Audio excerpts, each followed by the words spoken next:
Imagine here with Carlos and Conor from Fontaines DC, who are about to take the stage here at the Good Mixer. How are you guys feeling? Looking forward? Yeah, fun. Yeah. Yeah, it's a cool setup. I like it. Yeah. Because you've been on tour at the moment, haven't you? You've come from Manchester, is it? Yeah. We were just doing a few dates of our own after coming off the back of the Shame tour round. Yes. How has the Shame tour gone down? Because Shame are brilliant performers as well. How has it been? I mean, it was great. We had we were on first every night, and we still got a lot of people come to the shows, and everyone. The response was amazing, and spending a couple of weeks with those boys and the boys in HMLTD and all the gang in Sorry was just great. Yeah, great gang, and I can imagine you guys went down really well. Have you picked up some new fans? Do you feel like? Yeah, I'd say so. Yeah. I think so. We sold some T-shirts. Yeah. Some people enjoyed the shows. That's I don't know what else to say, That's really. it. Yeah, that's the main thing. I think we're all really tired now because we've yeah. just been on the road for a good while. So Comes to the end, doesn't it? And it's like, Yeah. oh. But you played a KEXP session as well in the States. How did that go down? How has it been out there and doing that session? KXP is. Every single person involved in this band loves KXP. Yeah. Because their passion for music over there is amazing. Yes. And it's all listener funded, and so there's just no room for ads or anything. It's just music that people want to hear and DJs want to play. Yeah. And they were so amazing to us. They really were. yeah, just like watching KXP all the time, watching all the YouTube videos and all that kind of thing, seeing all your favorite bands coming up, being asked over to do that, and then going for it on the back of no other shows or anything like that. It felt kind of crazy, but it felt really great to do it because it just felt kind of like it kind of felt like the Mayo team winning the Sam Maguire, which probably is a reference lost on you, but maybe Irish people will get it. And you played Primavera Sound as well, which is really cool. Like, how's it playing in Europe? How did you find it? Playing Primavera Pro was great. That was like the kind of area of the festival that happens in the city, and it was like really good fun, and it was a great weekend in Barcelona. Yeah. And Europe is always great. I mean, I love playing in France because they always give us a lot of cheese. Yes. And I Yes. love that.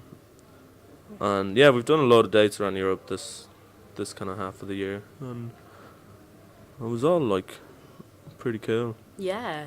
I don't know. The French ones stand out. They're great at their food. Oh, yeah, that's it. And the band stemmed, I read, from poetry, and you kind of all love poetry, and you were writing poetry together. So how did that kind of go down, and how did it kind of infuse into your music and do the crossover, really? Because it's very close anyway. Yeah, so we were all just kind of starting to get into the beats and into Walt Whitman and stuff, and we were kind of at a loss for kind of intellectual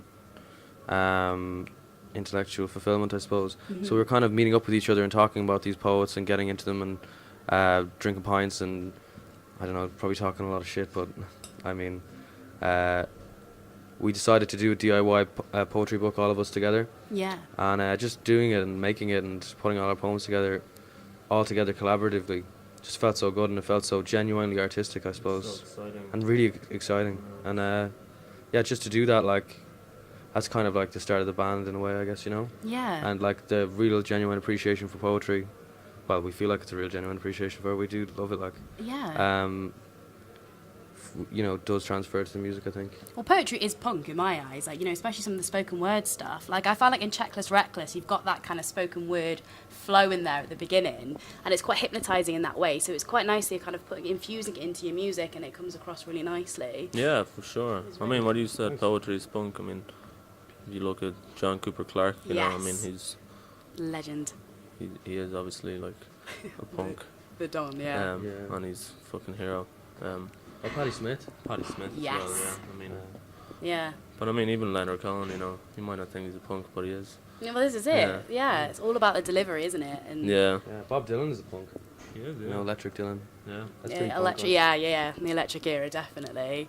And you treat this to a handful of tracks this year, which is nice. And Too Real, obviously, your latest release.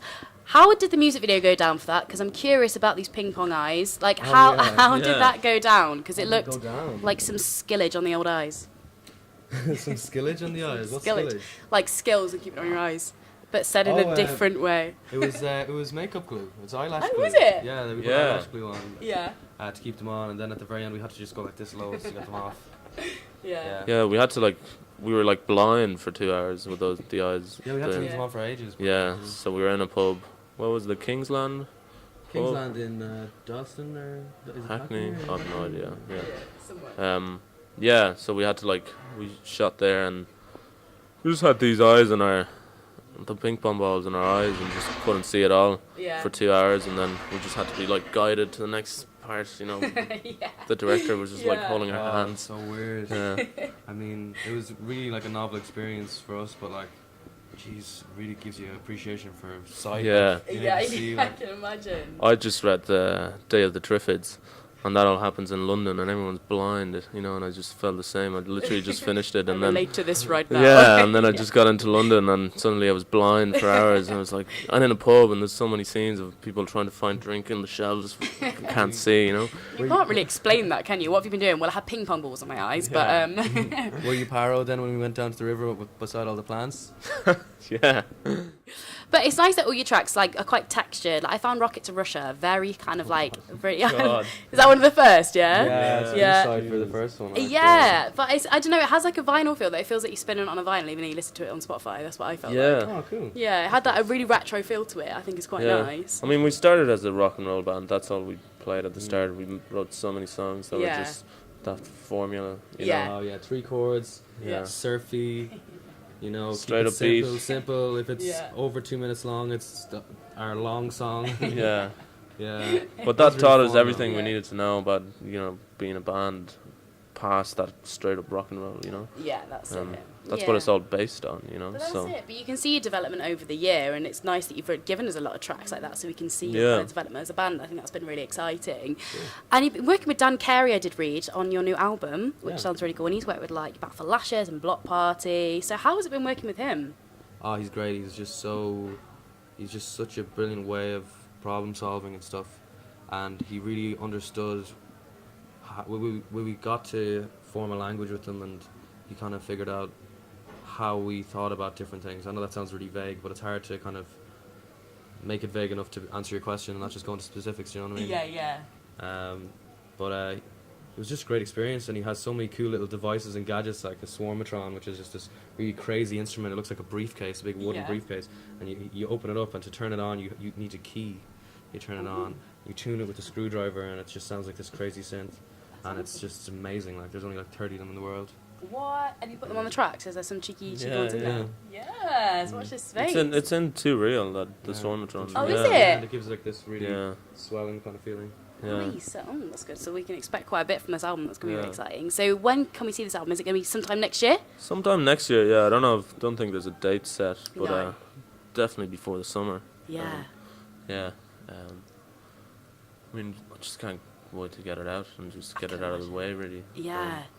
Because you've got intense touring in 2019. It looks like it's going to be a really big year. Like, I was Looks having a like look at it, your yeah. cover photo on Facebook, and I had to squint to see all the dates. Like, that is amazing. Like, Yeah. it's going to be so good. And you play with idols in the US as well, like your new label mates. So that's going to be really good. It's gonna be so fun. Yeah. Yeah. Can't wait for that.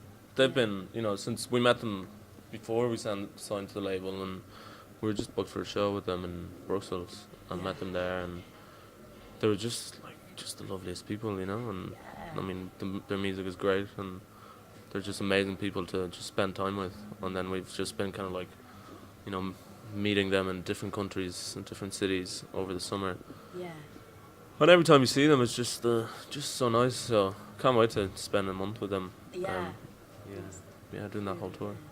Okay, well, just to finish off, if you could take one of your tracks back to the 70s in full-on punk style and record it in the full punk era, what track of yours would you take back and record in the 70s? Oh, So that it would exist in that time It would period. exist in that, yeah. Rather than actually sound like the studio or anything. Yeah, so it'd literally be full-on raw. 70s. 70s. I know, it's a good question. Like, Yeah, music in the 70s is quite up there. So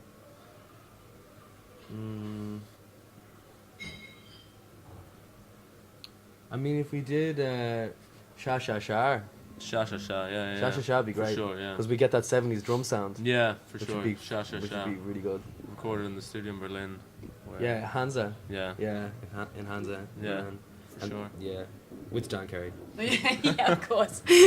With Dan Carey always. Well, guys, thank you so much for chatting to me today, and I'm Thank you. really excited to catch you guys live. I'm Cool, digging the yeah, music, it's gonna so be it's going to fun. be really good. Thank you so much. Cheers. Thank you.